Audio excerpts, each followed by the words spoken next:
This is U.S. History 1, PowerPoint Lecture 1.5, Part B, continuing the discussion of the period of the Articles of Confederation leading up to the ratification of the Constitution.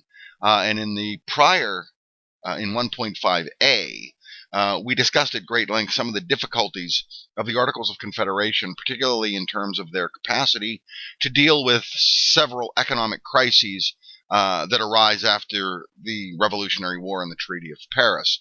In this one, we're going to focus a little bit more, a lot more, on international relations and the Articles, the way the international relations work under the Articles, and then we're going to see the rise of the nationalist movement, which has already we've seen a little bit from the first part of this.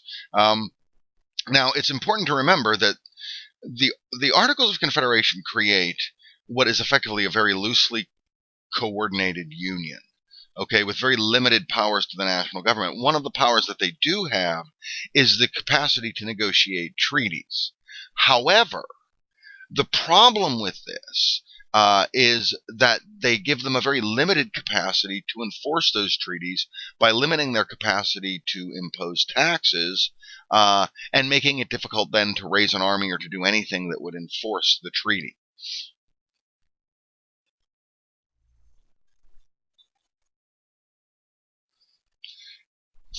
The first thing we'll look at is the relationship that develops with Great Britain after the Revolution. First, we have the Treaty of Paris itself, and there are a series of violations of the provisions, not entirely only on the American side, but also on the British side. The Americans will violate Article 4 by failing to repay the debt. At the time, at the end of the Revolution, of course, the Southern, and this is something that we want to pay attention to because it will become important later. The Southern colonies don't have any debt with Great Britain. Neither do they have any debt related to the Revolutionary War itself. Okay, this is because under the mercantile system of the British Empire, they were actually making a surplus of money, and they had sufficient wealth to pay for their part in the Revolutionary War. So they don't owe any money. The debt burden is divided not evenly, but divided between the middle colonies and New England, the lion's share of it being in New England, which we've talked about before. The problem comes that now we talked in the last lecture that the states agreed to assume 1/3 of that debt, which will be insufficient to satisfy the conditions of Article 4 of the Treaty of Paris. And the states will only, they agree to subsume 1/3 of that debt, but they'll only repay it in paper currency, which of course is completely unacceptable to Great Britain and is not explicitly spelled out in the Treaty of Paris. Because, of course, for reasons that we talked about in the preceding lecture, the paper currency in the United States has essentially lost its value as a result of runaway inflation, as a result of the overabundant supply of it.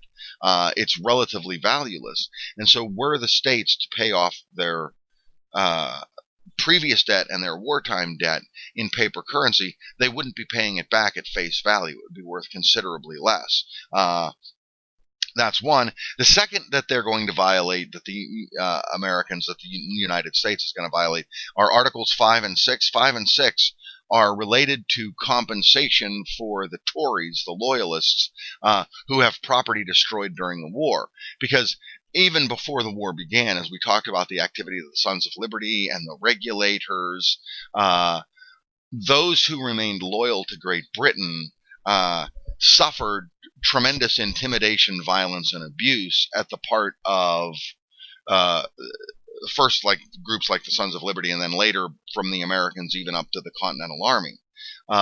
And so, as part of the treaty, Britain insisted that these guys be compensated for their losses. And of course, they'll never be compensated. The U.S. won't do that. And so, in response to these violations, the British will also violate the agreement. So the Treaty of Paris is violated from the very get-go, and they'll maintain control of their forts in the Northwest, which they were eventually supposed to cede over to the Americans.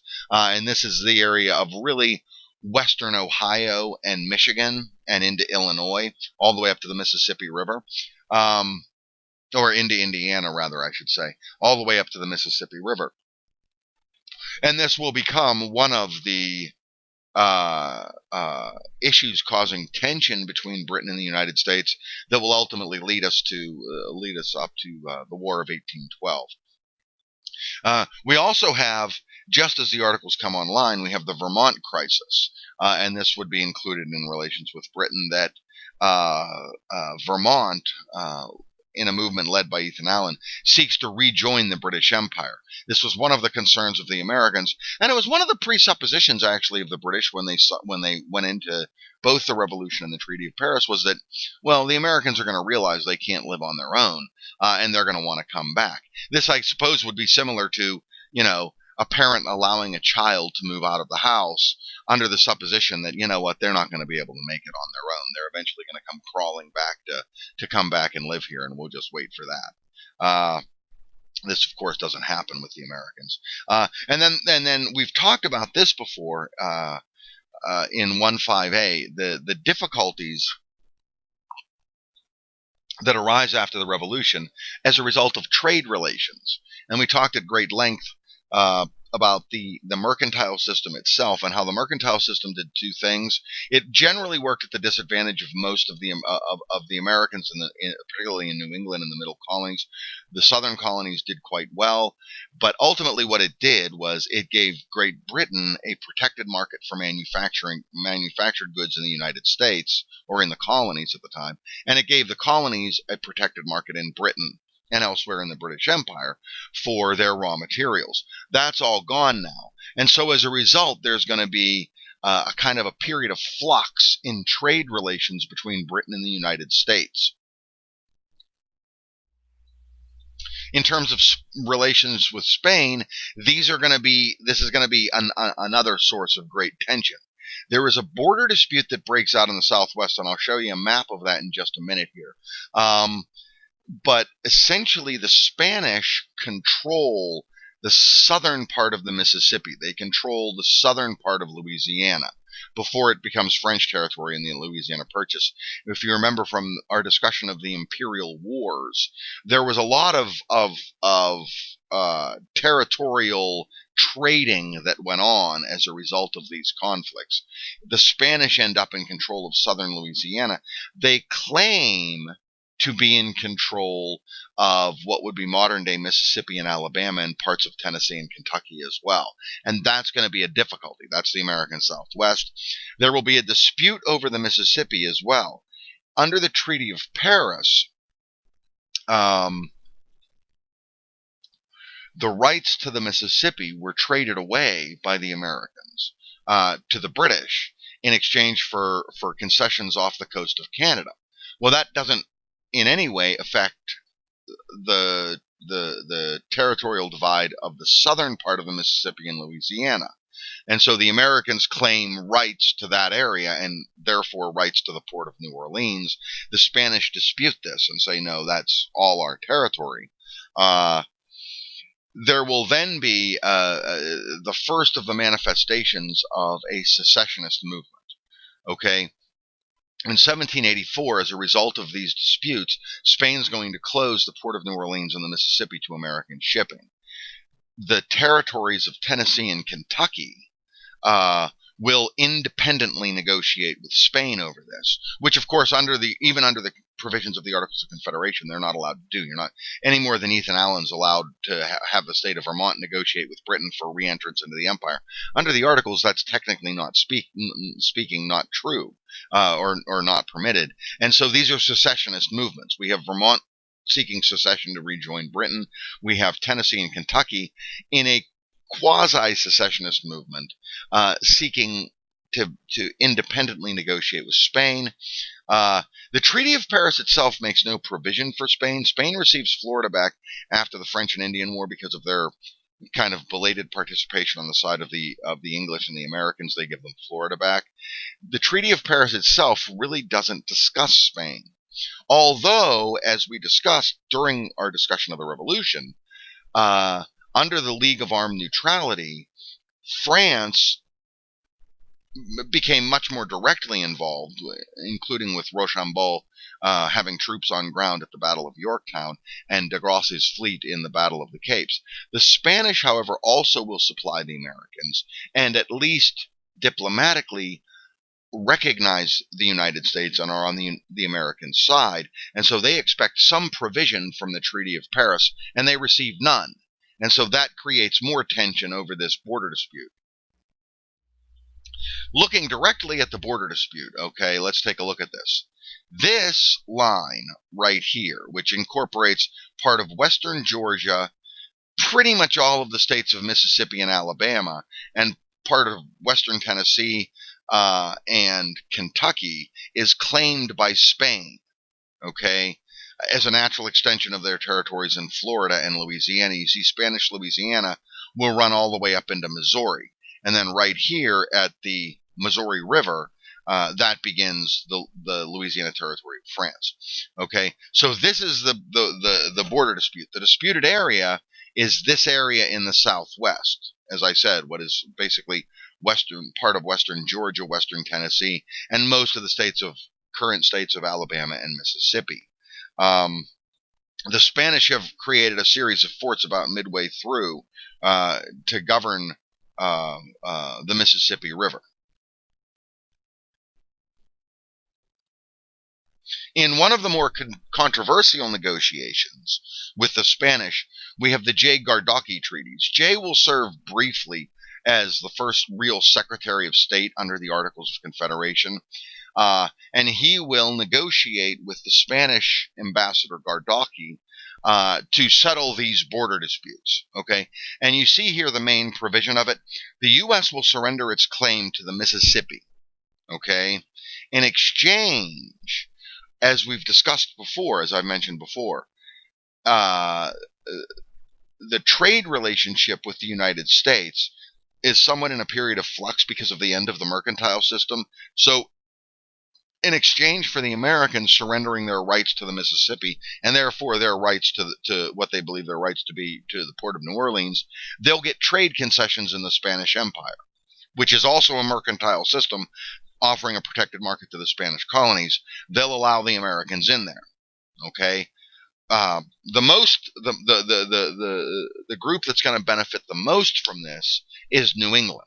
Okay, because New England is starting to develop a manufacturing sector, and they negotiate in this treaty that American goods will be able to be traded in Spain. The ones who are going to be hurt the worst are the West, Tennessee, Kentucky, those territories, and the Southwest. And it's also going to hurt the Southerners, because in the western part of the South, they use the Mississippi to ship their goods overseas. The treaty will only get support from 7 states, and so that's insufficient. They need 2/3 majority for the treaty to pass, and so the treaty is defeated. However, in the controversy of the treaty, we're going to see the southern colonies now also threaten to secede from the Confederacy. And so what we've seen already, and this is by the mid-1780s, and as I mentioned at the outset of the previous lecture, we're going to see tensions develop and ultimately come to a culmination in the war between the states. These tensions will develop as a result of the lack of coincidental interest among the various regions. We'll add to this ideological disputes later on. Right now, we're dealing with only the regional disputes. Okay? The only real coincidence of interest these guys had, and it was sketchy at best, was getting Great Britain out of there. Okay? The instant that Great Britain's out, what we've seen in the last 2 lectures, this one included, is tensions arising between them. And so there's this lack of coincidental interest. And so we've seen Vermont threaten to secede. We've seen Tennessee and Kentucky take actions which manifest a threat to secede. We now are watching uh, uh, the southern colonies threaten to secede. A little bit later on, the Northeast will threaten to secede. There's no real coincidence of interest to bind them together as a community. This is actually going to be one of the rallying cries of the nationalists, and the nationalists are going to employ. They'll be really the first to really employ this successfully. They're going to employ a theory. The first power that the nationalists are going to give to the U.S. to the national government under the U.S. Constitution is the right to regulate trade and commerce, um, and the right to tax. And so that's going to create, and the right to control currency. That's going to integrate their economies. The thinking being the more integrated their economies are, the greater will be their coincidence of interest. At this point, their economies aren't integrated at all, really. And so their coincidence of interest is very sketchy. As a result, we have this variety of secessionist movements.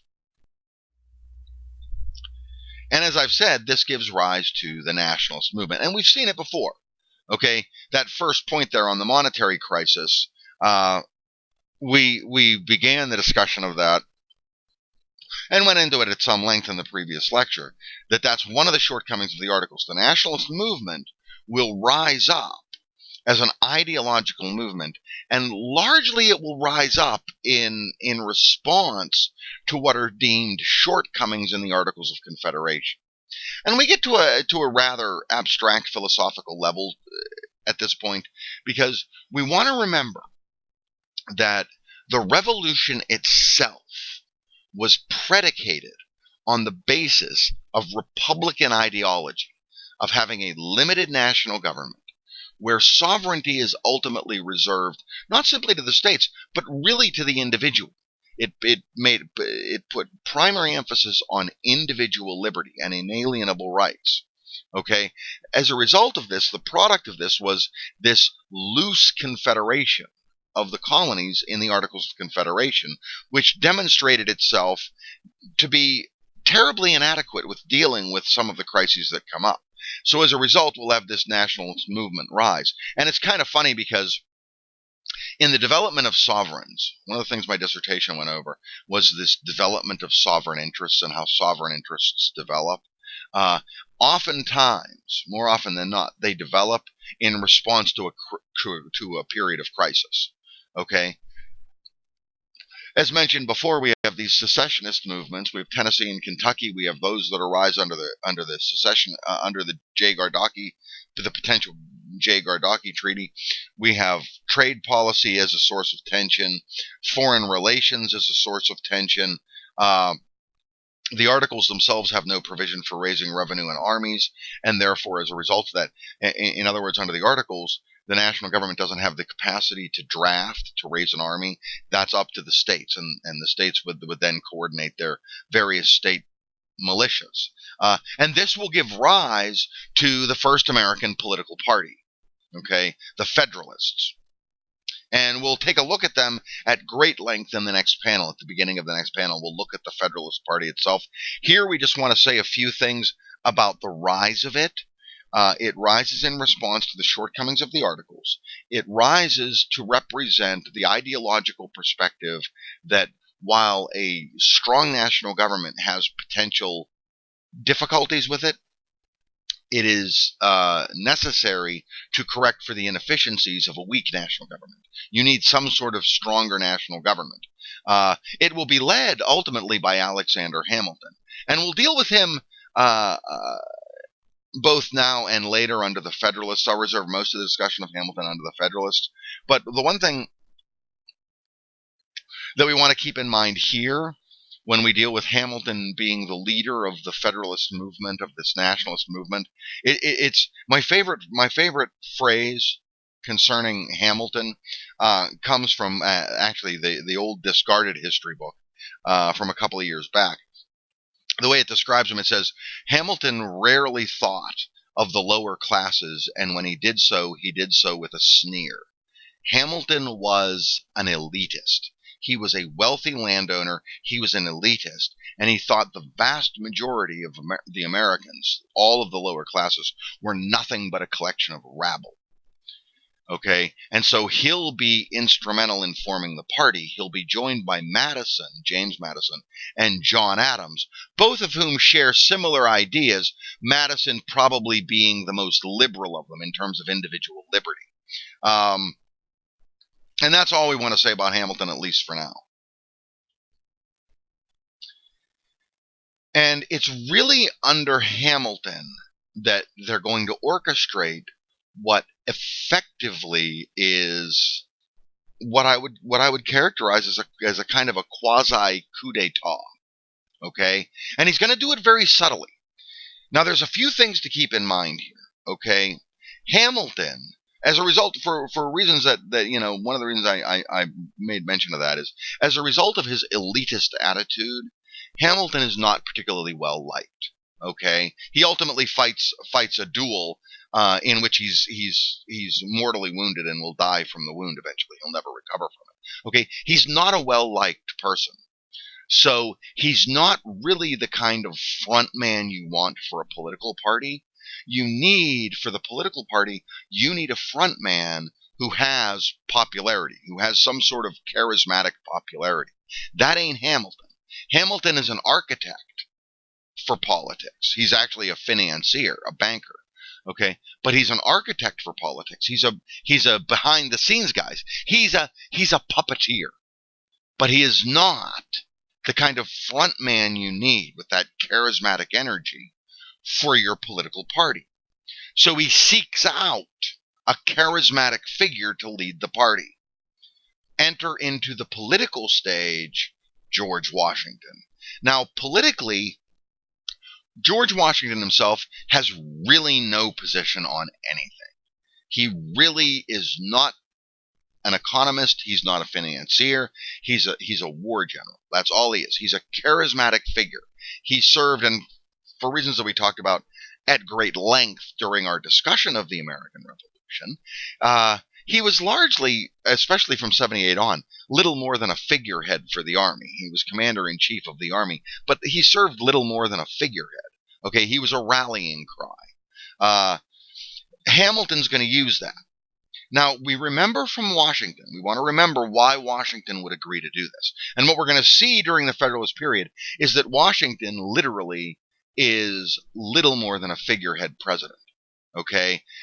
The one that's going to control the shots during the Federalist era in the 1790s is going to be Alexander Hamilton. It will work out to be the main reason for the death of the party, but we'll leave that discussion for the next epoch. And so he's going to be the one calling the shots. And he'll begin now. He picks Washington out to lead this movement because Washington is a charismatic figure. People will follow him because of his image as the hero of the Revolutionary War, which for reasons that we looked at during the Revolution is not entirely accurate, but we'll leave that as it may. The fact is, it doesn't matter what's accurate. The fact is, what matters is the perception, people's perception of him. People hated Hamilton. They didn't like him. He wasn't charismatic. Washington they like. He's charismatic. Now, why would Washington agree to do this? Well, let's go back to Washington. The first time we really introduced him in this class, okay, in this discussion, was in the French and Indian War. And we said at that time what Washington wanted, what Washington always wanted, was to be a big somebody. Okay? He sought respect. He sought to be a member of the aristocracy. He was extraordinarily prideful. And so when Hamilton comes to him and says, George, we're going to have you be the leader of our party. Okay? We need you to jump in here in the political arena and save our newly founded republic from this series of crises that we're suffering and pull it together. Okay? This puffs Washington up. Washington thinks, yes, I am the charismatic leader of the world. I am great. I am wonderful. I am the great and powerful Oz. And so he goes along with it. Okay? It's fairly naive on George's part to go along with this. And ultimately, when he gives his farewell address, which we'll deal with at the time, he'll make warning of this. he'll come to the conclusion that this is what's happened, and he'll warn against this happening in the future. Now, How we're going to orchestrate this requires a little bit of knowledge of parliamentary procedure, and I'll walk you through how Hamilton, through the guise of Washington, is going to manipulate this situation and ultimately develop the U.S. Constitution. The first thing they do is convene the Annapolis Convention. This is 1786, fall. Okay, now this convention is going to be convened on the auspices of regulating interstate trade. Washington, after the war, forms a trade company, import exports, okay, just a trade company, a transport company. So it's organized under the rubric of his company, okay. This is what you see here, the Potomac Company, okay, which he founds in March of 1785. The idea is to regulate interstate commerce. Madison comes in, okay, one of the nationalists, and expands the scope of the conference to discuss not only the regulation of trade, but possible revisions to the Articles of Confederation to make for a more effective national government. Now, there are 9 states invited to the conference. There are, at the time, 13 states. Only 9 of them are invited to the conference, none of them from the South. Okay, the only southern state at the conference will be Virginia. Okay, so the South is excluded. Under parliamentary procedure, quorum is an amorphous term. Ordinarily, quorum constitutes 2/3 of the members. In this case, they constituted quorum with a majority. Okay, with me so far? So as soon as 5 of the states arrive at the conference, they make a motion. Madison makes a motion to adjourn the Annapolis Conference and instead to convene in Philadelphia for a constitutional convention. Okay? All they need is a majority of the 9 states invited to the conference to agree to this. And so 5 states get there. They're very particular about which states are invited. These are the states of New England, for the most part, and New York. They agree to adjourn the conference and reconvene in Philadelphia, not to discuss interstate commerce, but instead to discuss revisions to the Articles in a constitutional convention. Now, we want to keep something in mind as we go through this. Under the Articles of Confederation, the only method of amending them is through unanimous consent of all of the members. Okay? So technically speaking, it is illegal. It is extra-constitutional. It is contrary to the Articles of Confederation for them to convene this constitutional convention in the first place. That's why I say this is a quasi-coup d'etat that's going to be pulled off here. Now, the other thing we want to kind of just keep in mind is the composition of the conventioneers. Okay? They are all well-educated, wealthy. Most of them are representing this burgeoning manufacturing class from New England. Okay, which is one of the reasons it's always kind of surprising to me that Americans in modern day America, they complain about the disparity of wealth, and they complain that the government is in favor of the corporations and is for the wealthy, and the lower classes are forgotten about. We want to remember this. The United States Constitution was developed, designed by highly educated, wealthy people. They did so with the purpose of creating a system that benefited the upper class. They were all elitists. And so it shouldn't surprise us that through the years, and we see this in history too, that in U.S. history too as well, I guess I should say to avoid confusion, that the system is orchestrated by a wealthy elite. That's the way it still exists. Instead of, Lincoln in the Gettysburg Address is very famous for having said government of the people, by the people, and for the people. He should have said of the wealthy, by the wealthy, for the wealthy. That would have been a little bit more accurate. Okay. Now, the nationalist plan essentially is what is incorporated in the Virginia plan. The representation in the legislature will be based on population. It will be proportional to your population. The larger your population, the more representation you have. This is known as the Virginia plan. It benefits the larger states, the larger, more populous states such as Virginia and New York. Okay? This will be a total reversal. This will be an abandonment of the system under the Articles of Confederation.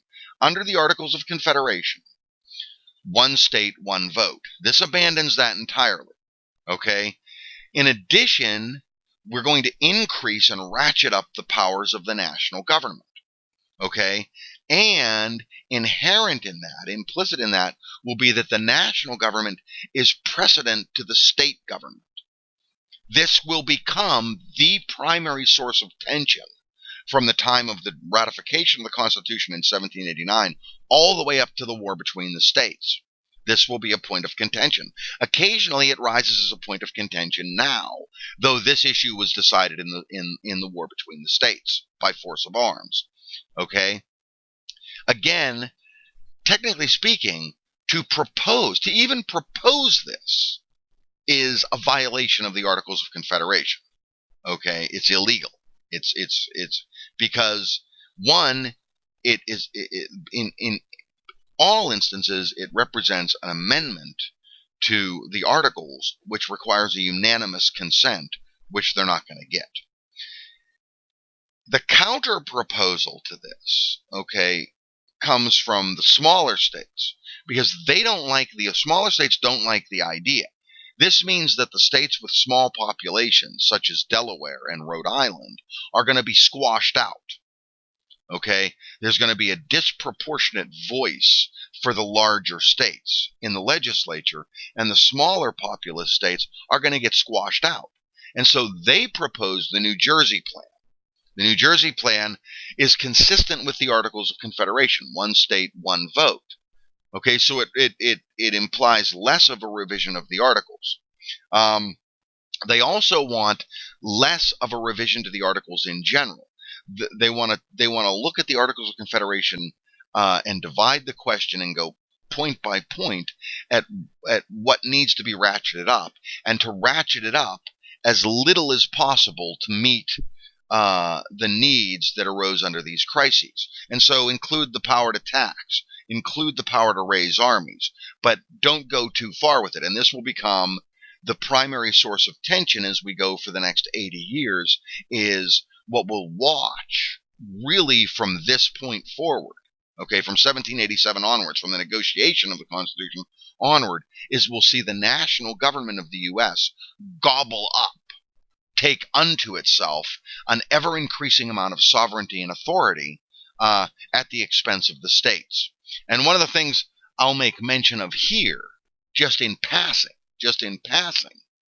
and we'll talk about it again. I mention it in a lot of the classes, especially the political science classes.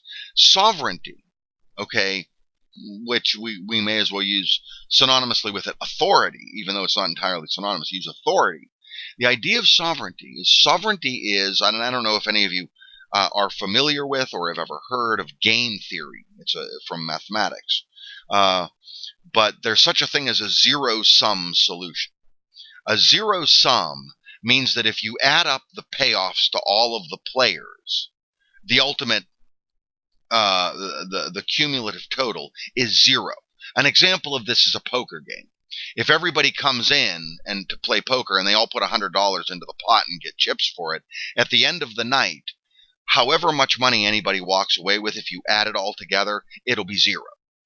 Okay? Because what some people win, they win at the expense of other people. In other words, in a poker game, if there's a poker game of two people, each of which put in $100, and the one guy walks away with $200, the other guy's walking away with zero. Okay? That's kind of what we mean by zero sum. Okay, sovereignty is a zero-sum game. For one interest, one entity to expand its authority, it must do so at the expense of something else. Specifically, for the national government of the United States to increase its authority and increase its jurisdiction, it must, by definition, do so at the expense of the states and of individuals. Okay, and we're going to watch how that happens over the next 80-year period in U.S. history. This brings us to the Great Compromise, which is ultimately going to be negotiated and finalized in July of 1787. We're going to merge together the Virginia and New Jersey plans to satisfy both parties.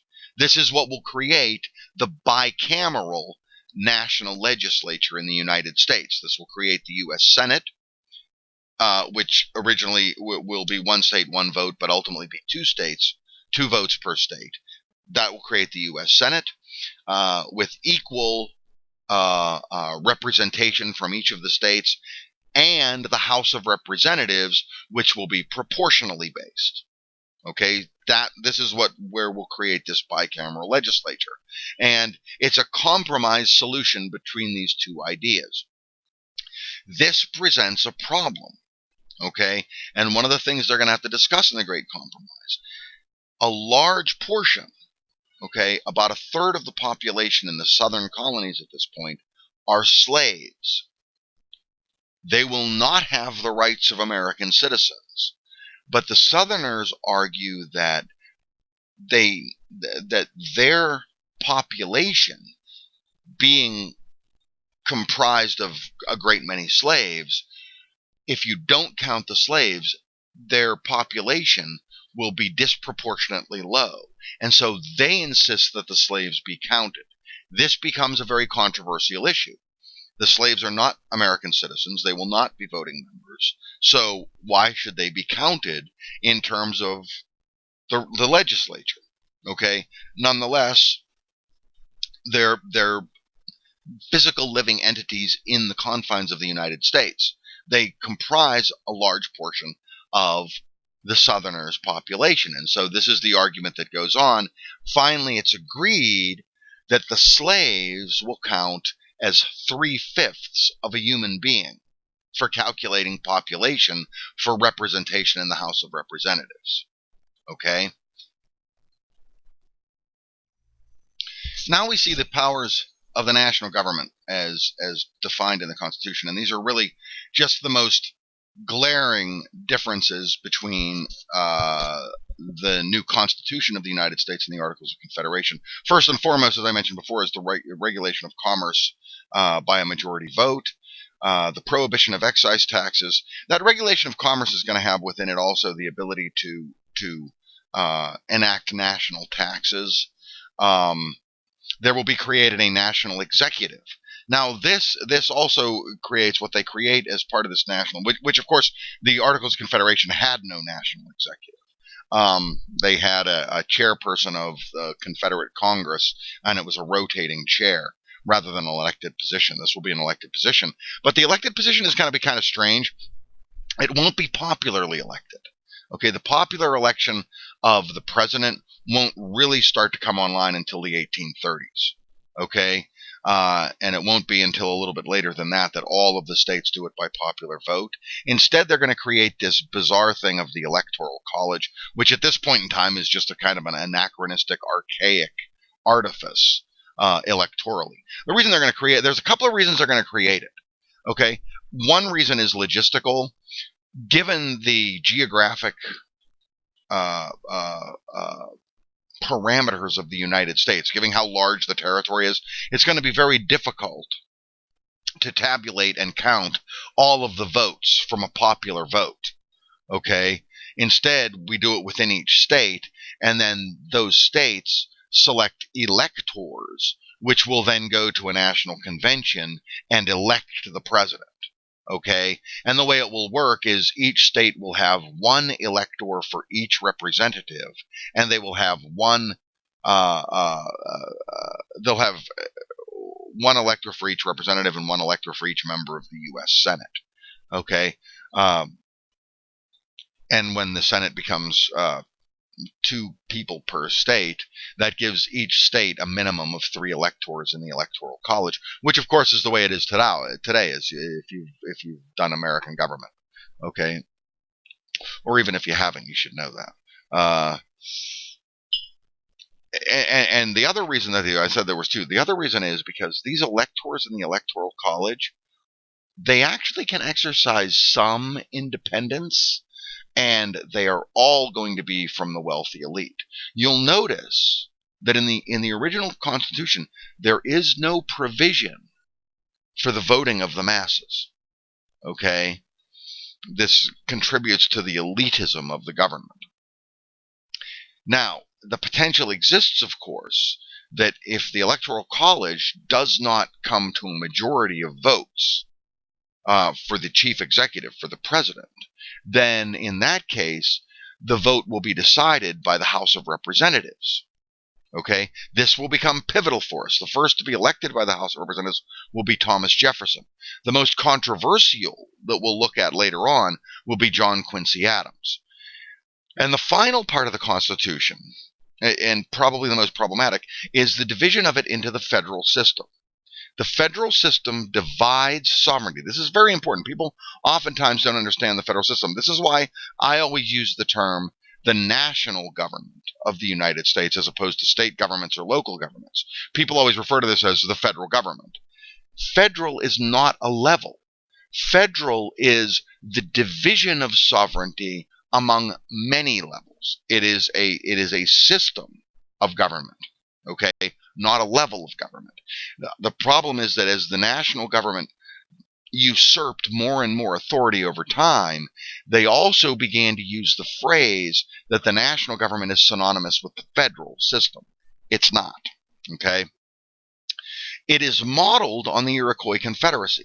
Madison will borrow. The Iroquois Confederacy is actually the first political entity, or at least the first political entity I'm familiar with, that actually used this system. There is, however, a unique difference. And you see here at the end, the tension between the national and state governments. This is now going to be, from this point forward, the recurring theme in the class. It will ultimately culminate in the war between the states, because the Constitution itself does not clearly delineate the separation of sovereignty between the national government and the regional governments, the state governments. Now, for example, the German Constitution, which actually is the most effective federal system, does very clearly differentiate those two things. The American Constitution, the U.S. Constitution, won't do that. Okay? It leaves it open to interpretation. The other thing it's not going to do that the Iroquois Confederacy did is, the Iroquois Confederacy, in their constitution, every 5 years, the 5 nations comprising the Confederacy would get together to discuss matters pertinent to the Confederacy, and if any of the members wanted to opt out of the Confederacy and leave and secede, they were free to do so. They would no longer get the benefits of the Confederacy, but they were independent sovereign actors and could go on their own. This will not be built into the U.S. Constitution, okay, which ultimately creates the controversy over secessionist movements. Finally, the ratification of the Constitution. It will require 2/3 of the representatives at the convention to ratify the Constitution. Once that's done, then it goes to the independent states, and it requires 2/3 of the state legislatures to ratify the Constitution. The Constitution of the United States will not, and still has not, is never subjected to a popular vote. The reason for this, that they build into it, is because the impression of the conventioneers, the impression of this group, we remember again, and I reiterate the point, this is a collection of highly educated, wealthy landowners, manufacturers. This is the upper class, okay? They view the common people of America as rabble. Okay? They don't want to subject this Constitution to their scrutiny. And so they never subject it to popular vote. Okay, now under the provisions, of course, of the Articles of Confederation, this whole movement is illegal. Under the Articles of Confederation, it has to be a unanimous vote from the states. It doesn't have to be popular vote, but it has to be a unanimous vote from the states to amend the Articles. This clearly does not call for a unanimous decision, and therefore it's illegal according to the Articles. Okay, this gets forgotten about. They've abandoned this idea, and that's why I say this is kind of a quasi coup d'état. Now the problem is that even demanding only 2/3 of the states is not going to get it ratified. The nationalists, while a significant political movement, are not a large political movement at this point.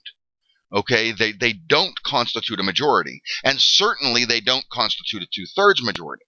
You have a number of contrary points of view that argue in favor of state sovereignty, and more specifically that want to maintain the Republican ideals of the Revolution and guarantee individual liberty. So they make it a stipulation that they will not go along with this Constitution unless they write a Bill of Rights. Okay, unless they amend the current Constitution to include what they believe to be inalienable civil rights of the American citizens. Madison, to get their vote, promises to do this immediately after the ratification of the Constitution. And so they'll ratify the Constitution from 1787 to 1789. The Bill of Rights won't come in until 1791. When Madison fulfills his pledge to write such a bill. And that brings us to the end. We've now ratified the U.S. Constitution, and that also brings us to the conclusion of Epoch 1, which means Test 1 is moments away. This brings us to the conclusion of Epoch 1. We'll now continue the discussion in what I'm referring to as Epoch 2, which will run us largely from the Federalist era up through really the Compromise of 1850 or the Wilmot Proviso of 48, really up to the Mexican War and the Mexican Cession in 1848. And we'll deal with that when we get there.